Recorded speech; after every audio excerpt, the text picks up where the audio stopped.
Week 1, Day 4. So we who are many are one body in Christ, and individually members who belong to one another.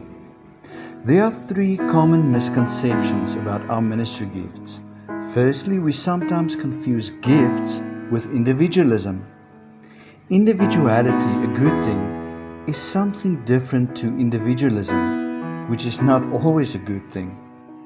Paul's use of one in Greek eis and one another in Greek allelon present the metaphor of parts and whole as one of mutual benefit rather than as separated self-sufficient individuals. Our gifts are not meant to show off our uniqueness.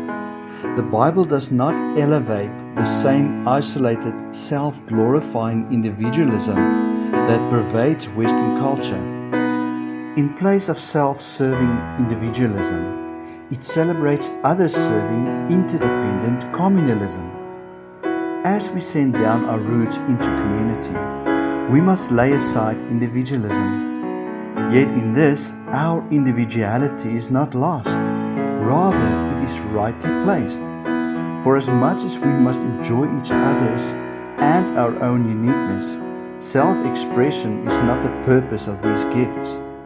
They are rather an expression of love and service. Our gifts are tools, not trophies. Secondly, we sometimes confuse gifts with identity. In our culture, people tend to confuse their identity with their activity.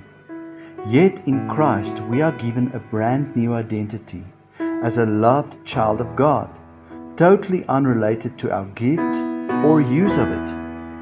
We do not serve in order to acquire an identity. Rather, we serve because we already have one. Using our gifts to try to prove ourselves is a recipe for insecurity. God's gifts flow best from us when they flow from the limitless well of His unmerited love. And thirdly, we sometimes confuse gifts with fruit. The Bible speaks of both the gifts of the Spirit and the fruit of the Spirit. The fruit of the Spirit refers to the character of Jesus in us. The gifts of the Spirit refers to the ministry of Jesus through us. The fruit of the Spirit is something we are, but a spiritual gift is something we do. Every Christian should aspire to have all the fruit of the Spirit, but none of us has all the gifts of the Spirit. You can find the fruit of the Spirit in Galatians 5, verse 22 to 23. Fruit is more important than gifts because in the final analysis, who we are is more important than what we do. Many ministries built around a person's gift, but eventually collapses because of the person's lack of Christ-likeness. God-given gifts not built upon godly character are like a house built on sand. In the currency of heaven, fruit is more important than gifts.